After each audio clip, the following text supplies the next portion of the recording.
liviandad de su esplendor, y éste, a su vez, demanda del ser humano el ornato y el adorno.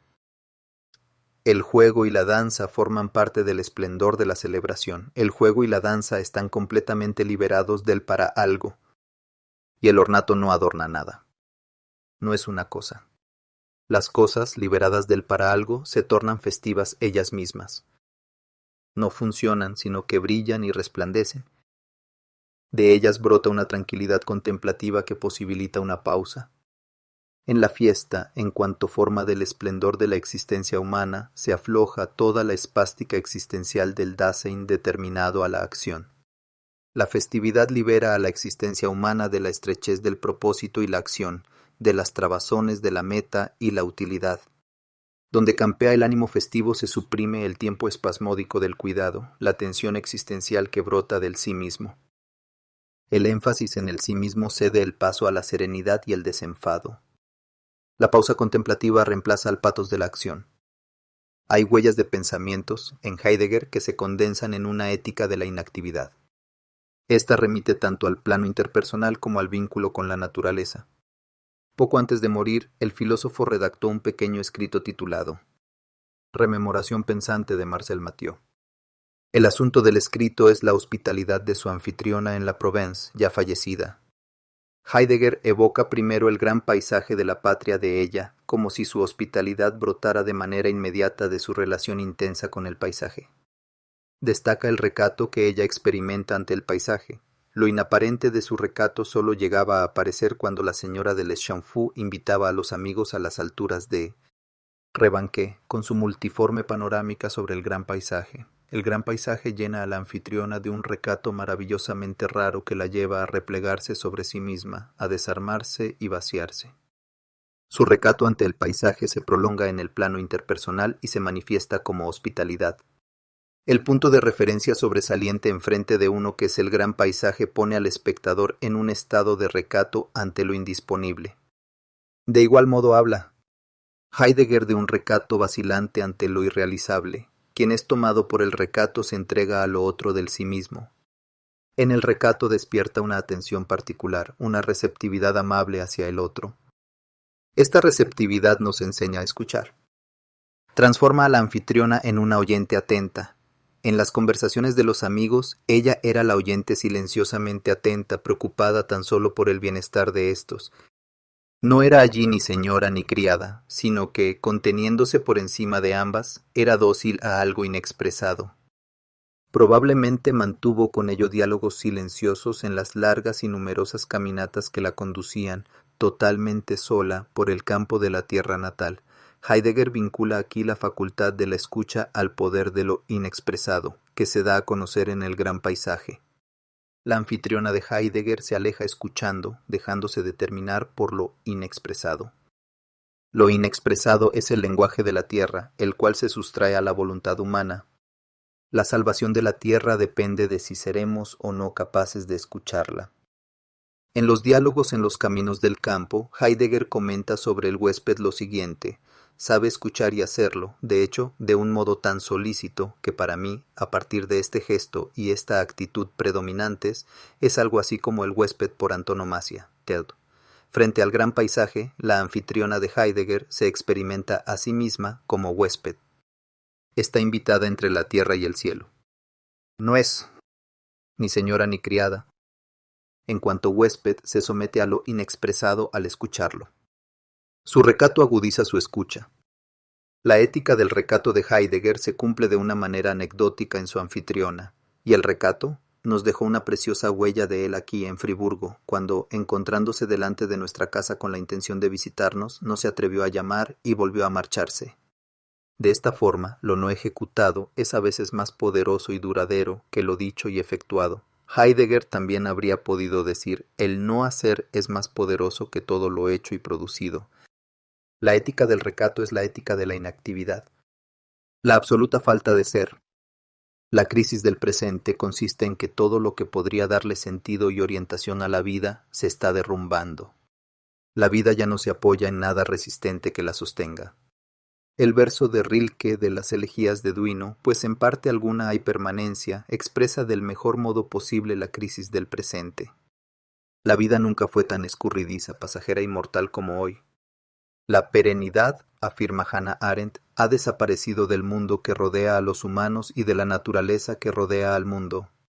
A cambio, ha encontrado un incierto reparo para pasar la noche en la oscuridad del corazón humano, que sigue teniendo la capacidad de recordar y decir para siempre.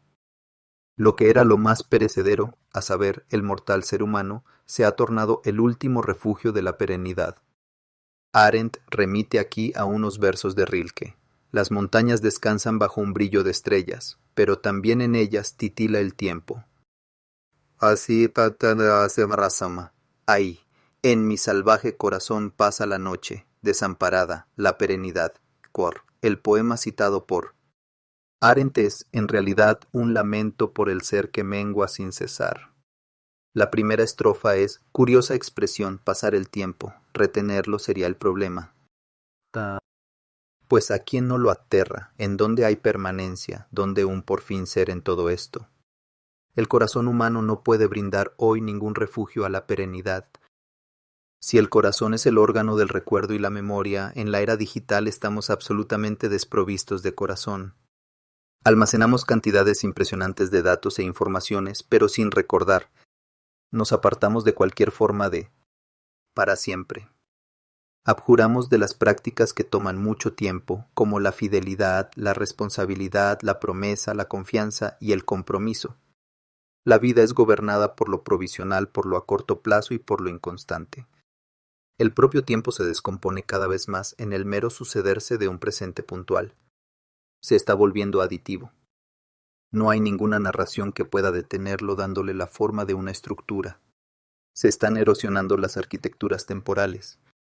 Los rituales y las fiestas son arquitecturas temporales de esta clase, que le colocan, por así decir, andamios y junturas al tiempo que va pasando y con ello le dan estabilidad. Estas arquitecturas se están desmantelando más y más porque entorpecen la circulación acelerada de la información y el capital. La digitalización y la informatización del mundo seccionan el tiempo y convierten la vida en algo radicalmente pasajero. El ser tiene una dimensión temporal. Crece a lo largo y lentamente. El cortoplacismo actual lo desmantela. El ser solo se condensa en la pausa. Pero es imposible hacer un alto en informaciones. Las informaciones constituyen el grado absoluto de merma del ser. Ya Niklas Luhmann afirmó acerca de la información que su cosmología no es una cosmología del ser, sino de la contingencia. El ser se desintegra para convertirse en informaciones. Solo prestamos atención a las informaciones durante un momento. Luego su estatus de ser va tendiendo a cero, como el mensaje en el contestador automático que ya se escuchó. Las informaciones poseen un margen de actualidad muy estrecho. Viven del atractivo de la sorpresa y nos precipitan a un frenesí de actualidad. El ser humano es un animal narrans, un animal narrador. Nuestra vida, sin embargo, no está siendo determinada por un relato vinculante, coercitivo, que nos pueda dar sentido y orientación. Estamos muy bien informados, pero carecemos de orientación debido a la ausencia de un relato. Si la felicidad humana, como dice Nietzsche, depende de que haya una verdad indiscutible, entonces estamos realmente desprovistos de felicidad. La verdad es un relato. Las informaciones, por el contrario, son aditivas. No se condensan en un relato. Las informaciones refuerzan la tormenta digital de contingencias y agudizan la falta de ser. Nada promete compromiso y duración. La contingencia intensificada desestabiliza la vida. El mundo actual es muy pobre en cuanto a un plano simbólico capaz de fijar ejes temporales estables. La percepción simbólica, como un nuevo reconocimiento, visualiza lo duradero. Las repeticiones profundizan el ser. La percepción simbólica está liberada de la contingencia. En ello se diferencia de la percepción serial, que presta atención a una información y después a la siguiente. Los datos y las informaciones no tienen potencia simbólica. Lo simbólico repercute de manera inmediata en la percepción. En los niveles prerreflexivos, emocionales, estéticos, influye sobre nuestro comportamiento y sobre nuestro pensamiento. Los símbolos producen cosas comunes que hacen posible el nosotros, la cohesión de una sociedad. Solo por medio de lo simbólico, por medio de lo estético, se construye el sentir compartido, el simpatos o la compasión. En el vacío simbólico, por el contrario, la sociedad se divide en individuos indiferentes, porque ya no existe lo asociativo y vinculante. La pérdida del sentir compartido propiciado por lo simbólico agudiza la falta de ser. La comunidad es una totalidad que se transmite simbólicamente. El vacío simbólico narrativo, pues, conduce a la segmentación y a la erosión de la sociedad. En el simposio, el diálogo de Platón, aprendemos que es en realidad un símbolo. Allí cuenta Aristófanes que los humanos eran en su origen seres esféricos. Como se habían vuelto demasiado poderosos y arrogantes, los dioses los partieron en dos. Desde entonces, cada una de estas mitades aspira a la reunión con su otra mitad. Este trozo se llama en griego símbolon. El ser humano en cuanto símbolo anhela una totalidad sana y sanadora. Este anhelo es el amor. La totalidad que ha de ser reconstruida cura las heridas y suprime la falta de ser que se remonta a una fisura originaria. El símbolo, la experiencia de lo simbólico, quiere decir que este individual, este particular, se representa como un fragmento de ser que promete complementar en un todo íntegro al que se corresponda con él, o también quiere decir que existe el otro fragmento, siempre buscado, que complementará en un todo nuestro propio fragmento vital. Lo simbólico promete una plenitud de ser, una salvación. Sin el ordenamiento simbólico somos trozos y fragmentos. Hoy invertimos lo mejor de nuestro empeño en alargar la vida. En realidad, la vida se está reduciendo a supervivencia. Vivimos para sobrevivir.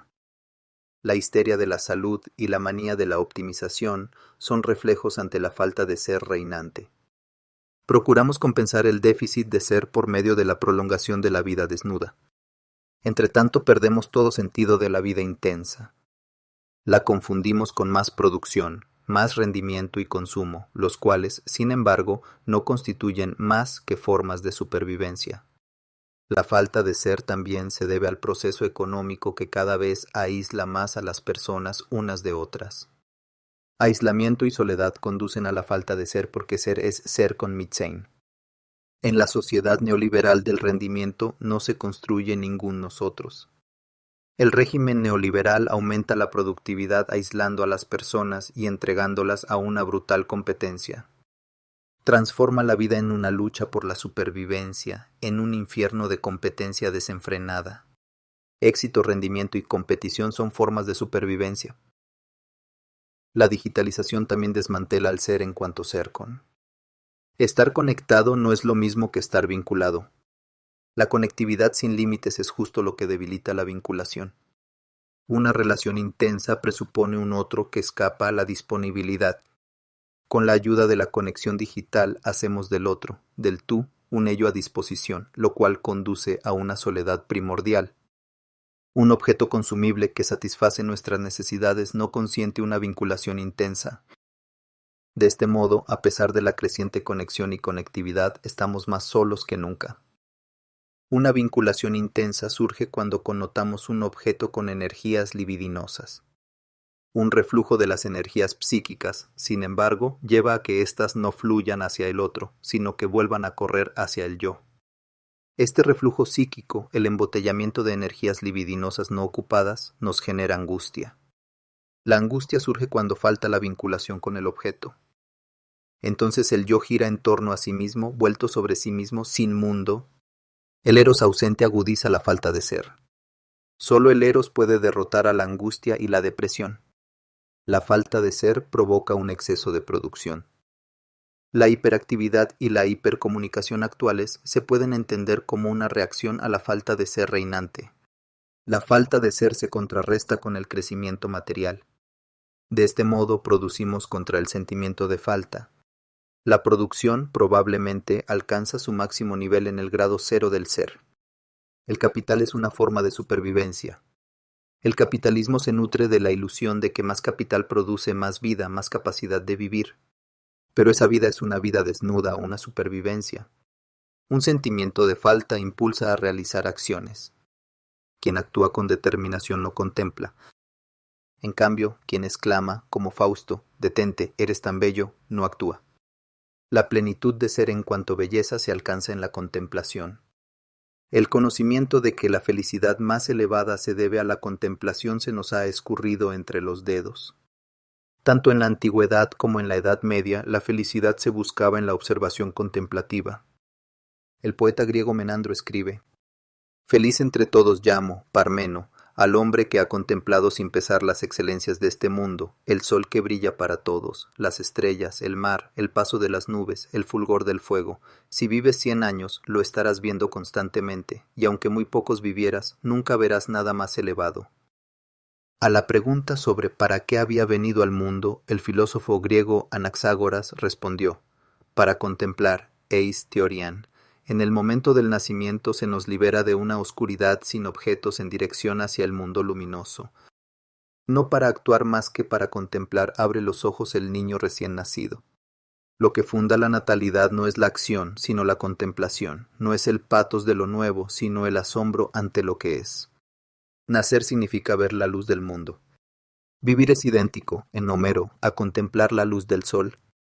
La vida activa posee, sin duda, su validez y su legitimidad propias, pero tiene su fin último, según Tomás de Aquino, en la felicidad de servir a la vida contemplativa. Vita activa est dispositio ad contemplativa. La vida contemplativa es el objetivo de toda vida humana, finis totius humanae vitae. La observación contemplativa es toda la recompensa que recibimos a cambio de nuestros esfuerzos. Tota merces nostra visio est. Y la obra, como resultado de la actividad, también se completa cuando se brinda a la contemplación. En su comentario a la Ética Nicomaquea, Tomás define la política de un modo muy particular. Plantea una política de la inactividad que se opone diametralmente a la comprensión de Arendt de lo político. La política acaba en nada si no se abre a lo no político. Tiene su fin último en la inactividad, en la contemplación. Es a la felicidad del contemplar hacia lo que parece estar ordenada la totalidad de la vida política. La paz, por tanto, que se funda y se salvaguarda en virtud de la finalidad de la vida política, coloca a los hombres en la situación de entregarse a la contemplación de verdad. Frente al ser perfecto, sin faltas, solo son posibles la contemplación y la alabanza. Así es que De Civitate Dei de Agustín, al concluir con la presencia de la divina plenitud de ser en el Sabbat, adopta un lenguaje propio del himno. El Sabbat promete el reino de Dios que no tiene fin. Pero ¿qué harán los seres humanos en el eterno reino de los cielos? Entonces descansaremos. Eternamente, in aeternum, celebra Agustín, y contemplaremos, videbimus, y amaremos, amabimus, y alabaremos, laudabimus. Helo aquí, sigue Agustín, lo que haremos en aquel fin sin fin. En Agustín la contemplación y el amor se tornan una única cosa. Solo donde está el amor los ojos se abren, ubi amor ibi oculus. De contemplación y alabanza son formas de la inactividad. No persiguen ninguna meta ni producen nada. Es sólo la falta de ser la que da impulso a la maquinaria de la producción. La alabanza es el fin último del lenguaje. Es lo que le confiere un esplendor festivo. En la alabanza se supera toda falta de ser. Ella canta y evoca la plenitud de ser. Rilke eleva en un poema la alabanza haciendo de ella la tarea del poeta. Oh di, poeta, ¿qué haces tú? Alabo. En la alabanza del poeta, el lenguaje alcanza una tranquilidad festivo-contemplativa. La alabanza es el sabbat del lenguaje. Manifiesta el por fin ser que atraviesa el mortal corazón humano con su resplandor. Celebrar, esto es, uno cuya misión es celebrar, surgió igual que el bronce del silencio, de la roca. Su corazón, oh lagar perecedero de un vino infinito para los humanos. Jamás le faltará junto al polvo la voz, si el ejemplo divino le acomete. Here is the text to convert, todo se vuelve viña, todo uva, maduro en su sensible mediodía. Rilke diferencia el alabar del solicitar. Solicitación ya no solicitación, voz emancipada. A las solicitaciones les es inherente una falta. Son propias de la pura vida, del animal preocupado, cuyo rasgo característico es el cuidado. La alabanza, por el contrario, se ha emancipado de todo esfuerzo, de todo cuidado. En ello consiste su festividad.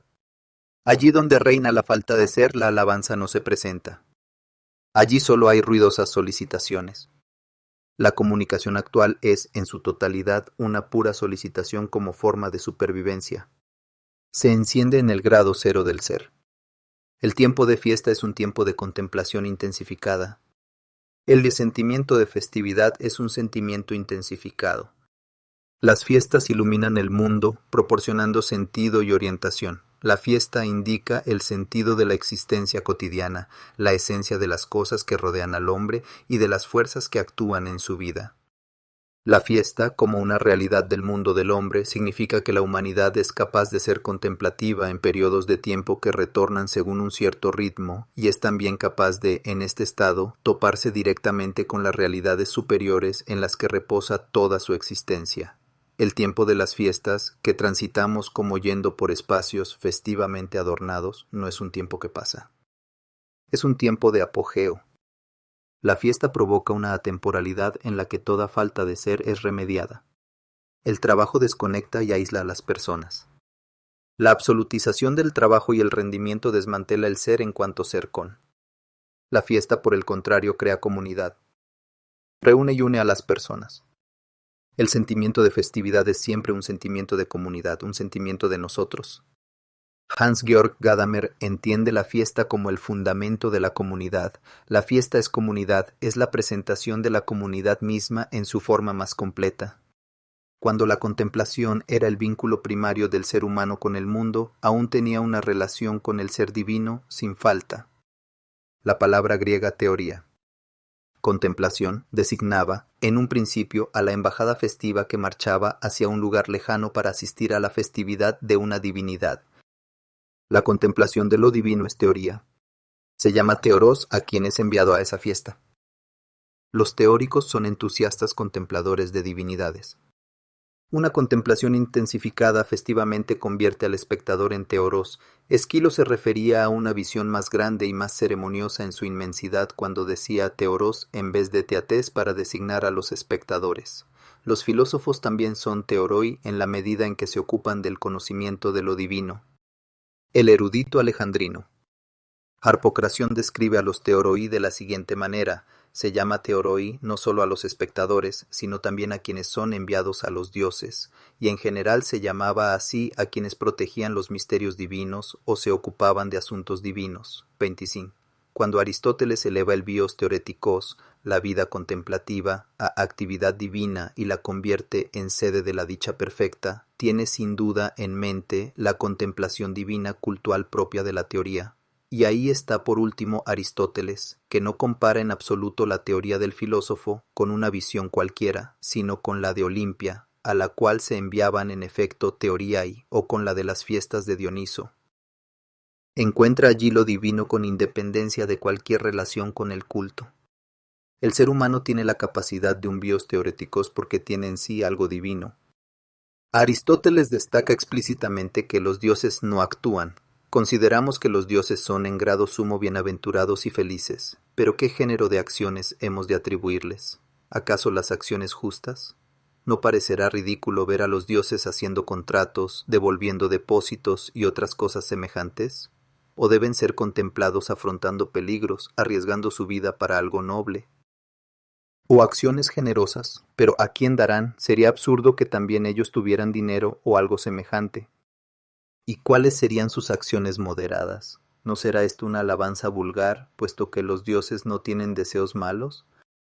Aunque recurriéramos a todas estas virtudes, todas las alabanzas relativas a las acciones nos parecerían pequeñas e indignas de los dioses. Sin embargo, todos creemos que los dioses viven y que ejercen alguna actividad, no que duermen como Endimión. Pues bien, si a un ser vivo se le quita la acción y, aún más, la producción, ¿qué le queda sino la contemplación? La actividad propia de la divinidad, que sobrepasa todo en beatitud, es la contemplativa, teoretike. La actividad contemplativa es una inactividad, un reposo contemplativo, un ocio, escolé, en la medida en que, al contrario que la vida activa, bios políticos, no actúa, es decir, en la medida en que no tiene su meta fuera de sí misma. En la inactividad, en cuanto ocio, la vida se vincula consigo misma, ya no se distancia de sí misma. Aristóteles enlaza de este modo el bios theoretikos con la autarquía. Además, la dicha autarquía se aplicará, sobre todo, a la actividad contemplativa. Sólo la vida contemplativa promete la autosuficiencia divina, la dicha perfecta. La historia culmina en el momento en que la acción cede el paso a la contemplación, o sea, en el sabbat de la inactividad. La visión de una persona que está de pie profundamente absorta frente a una obra de arte lleva al filósofo George Santayana a la suposición decididamente filosófica de que todos los esfuerzos de los hombres y toda la historia, si a algo tendían, era a ser coronados solamente en la contemplación. El patos de la acción. En la fe judía hay dos conceptos que son sagrados: Kadosh, Dios, y Sabbat. Dios es Sabbat. Para un judío devoto, toda la vida es un anhelo del Sabbat. El Sabbat es redención. En el Sabbat el ser humano es inmortal. Se supera el paso del tiempo. El Sabbat es un palacio en el tiempo que redime a los humanos llevándolos del mundo pasajero hacia ese mundo que ha de venir, Olam Haba. Menucha, el reposo, es un sinónimo del mundo por venir. El sentido profundo del Sabbat es que la historia es superada al ingresar en la feliz inactividad. La creación del ser humano no es el último acto de la creación. La creación culmina con el reposo del Sabbat. De ahí que Rashi escriba en su comentario al Génesis, ¿qué era lo que le faltaba al mundo? El reposo mismo. Al llegar el Shabbat, llegó el reposo, entonces concluyó y fue completada la obra de la creación. No se trata solo de que el reposo del Sabbat sigue al trabajo de la creación. Más bien ocurre que con él se lleva la creación a su término. El mundo creado a lo largo de 6 días es similar a una cámara nupcial. A esta le falta aún la novia. Con el Sabbat llega la novia. La fiesta del Sabbat es un tiempo de apogeo, un tiempo que está detenido. El Sabbat no es un día de reposo después del acto de la creación en el que Dios se estaría recuperando del agotador trabajo que ha llevado a cabo. El reposo es más bien el elemento esencial de la creación. Solo el Sabbat otorga a la creación una consagración divina. Divino es el reposo, la inactividad.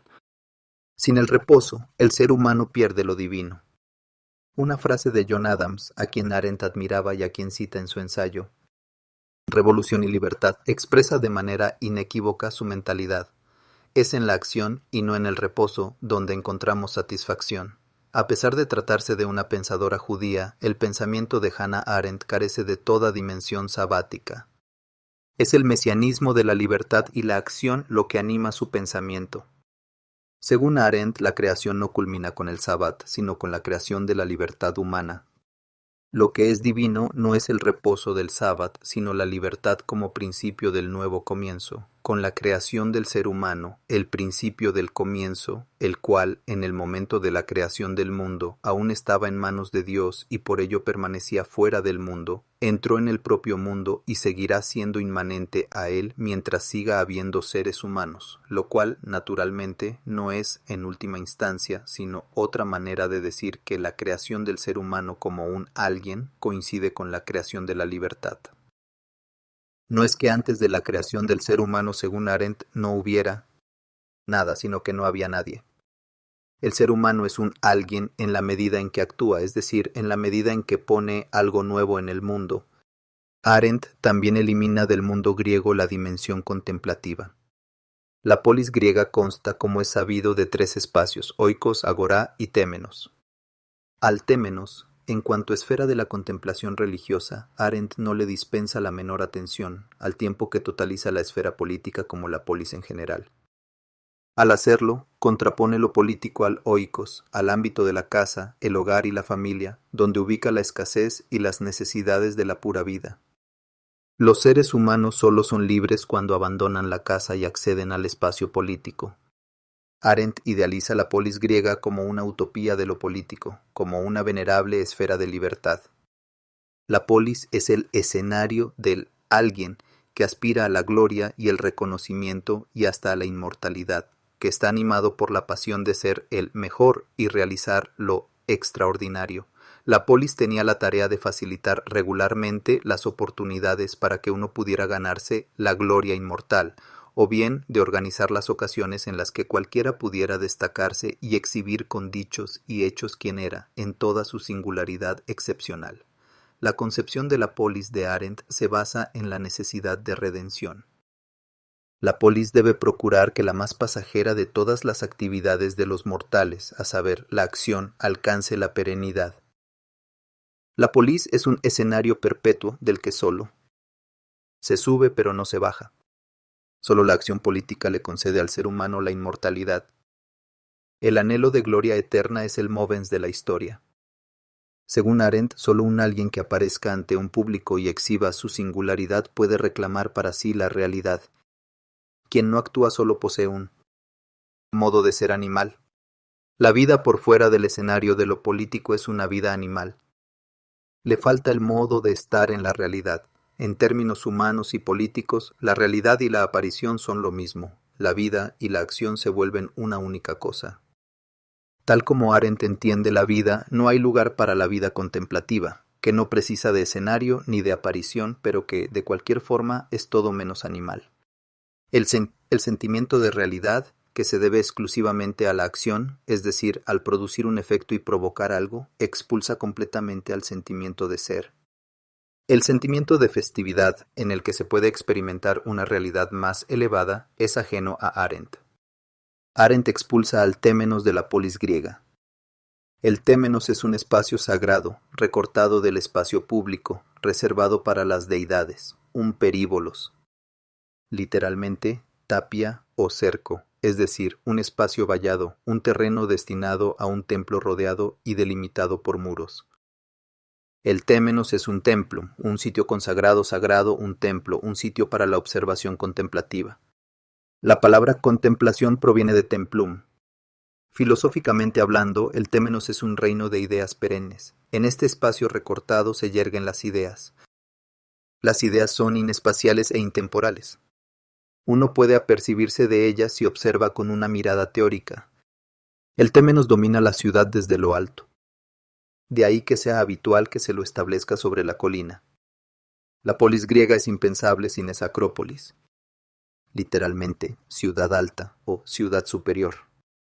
La acrópolis está destinada a lo divino. Dentro de este espacio tienen validez otras reglas con respecto a las de fuera.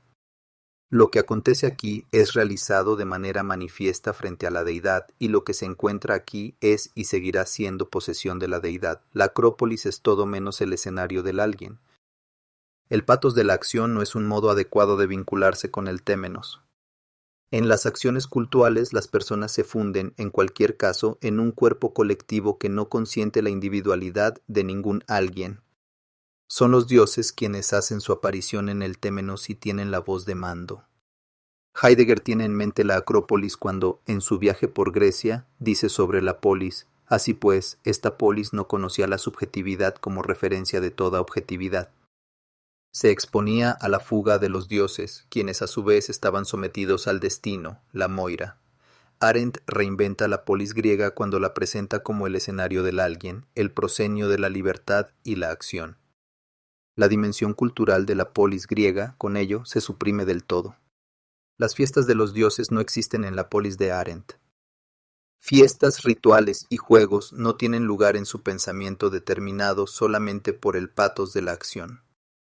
Arendt idealiza la polis griega como el cuerpo político más individualista, el más inconformista, que conozcamos en la historia. Sigue resultando misterioso, sin embargo, qué es lo que sucedía en este espacio político santificado.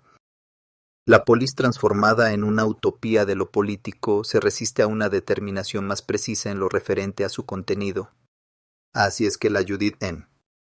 Shklar, alumna suya, señala que el sueño político propio de Arendt siguió estando ligado a la polis.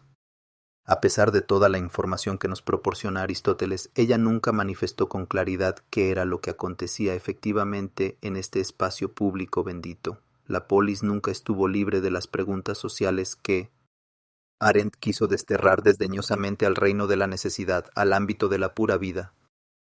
También la apología de Platón hace que se tambalee la imagen ideal de la polis de Arendt. Sócrates critica allí el conformismo reinante en la polis. En efecto, sabed bien, atenienses, que si yo hubiera intentado anteriormente realizar actos políticos, habría muerto hace tiempo. Y no os irritéis conmigo porque digo la verdad. En efecto, no hay hombre que pueda conservar la vida, si se opone noblemente a vosotros o a cualquier otro pueblo, y si trata de impedir que sucedan en la ciudad muchas cosas injustas e ilegales. La libertad de expresión y el decir la verdad, parresía, son peligrosas en la polis. Quien, por motivos nobles, declara la verdad y se opone, al hacerlo, a la voluntad de la multitud, debe correr el riesgo de ser asesinado. El pensamiento de Arendt se nutre de la utopía de lo político. Lo político donde Arendt sitúa la libertad humana es el rayo de luz redentor que interrumpe la tiniebla de la criatura, la oscuridad de la pura vida, y eleva esta última hacia la claridad de lo humano. Para Arendt es válido lo siguiente: el ser es algo propio de la criatura. Lo humano es la acción. Arendt le confiere a lo político una dignidad ontológica e incluso soteriológica. Eleva la polis al rango de espacio cercado del acto libre y la palabra viva que hace resplandecer la vida humana. La polis es un espacio de libertad cercado. En el original inglés, la expresión cercado no figura. Arendt añade la palabra al volcar el texto al alemán. La agora en cuanto espacio público öffentlich está realmente abierta, offen. Solo el témenos está cercado. Inconscientemente, Arendt hace de la polis griega un templo de la libertad. La expresión cercado revela mucho sobre la constitución de lo político en la autora. Ella alza elevadas vallas para la polis, para resguardarla de aquellas fuerzas que enredan a los seres humanos en la pura vida, en el reino de la necesidad. Solo la libertad de la acción, en cuanto esencia de lo político, diferencia a los seres humanos de los meros seres vivos que viven y mueren como animales. El ser humano accede al reino de la libertad cuando se libera de la servidumbre del proceso biológico de la vida. Únicamente la libertad de la acción libera al ser humano de la urgencia y la necesidad de la pura vida. Esta marca el momento del segundo nacimiento que eleva a los seres humanos sobre el nivel de la criatura. Hablando y actuando intervenimos en el mundo de los humanos que existía antes de que naciéramos en él, y esta intervención es como un segundo nacimiento. La utopía de Arendt de lo político se manifiesta de la mejor manera en su idea de la revolución. La revolución es, según ella, la expresión más elevada de la libertad humana. Es el sinónimo de la libertad como nuevo comienzo. Lo que las revoluciones pusieron de vuelta en el primer plano de las experiencias humanas fue la experiencia de la acción en libertad, la experiencia de la capacidad humana de poder comenzar algo nuevo. Solo en donde prevalece este patos del nuevo comienzo y en donde éste está enlazado con ideas de libertad, tenemos el derecho a hablar de revoluciones. Arendt proyecta su utopía de lo político a la revolución. El objetivo de la revolución no es, por consiguiente, la liberación de la urgencia, la miseria, el dolor, la pobreza, la injusticia y la opresión, sino la fundación de la libertad. Ni siquiera la ampliación de los derechos inalienables del ciudadano a toda la humanidad es algo revolucionario. Esta ampliación de derechos, en cuanto libertad de coacciones injustificadas, no implica más que una libertad negativa, es decir, una liberación. Solo es verdaderamente revolucionaria la fundación de la libertad que le concede a todos el acceso al espacio público. La liberación solo es una condición necesaria para la libertad como forma de vida política. A la liberación como libertad negativa no la sigue forzosamente la libertad como participación en la vida pública. La noble idea de libertad de Arendt, o incluso su mesianismo, destierra todas las cuestiones sociales, lo social en general, al reino de la necesidad. Lo político se desliga por completo de lo social. Lo social encarna la pura vida que impide el acceso al reino de la libertad,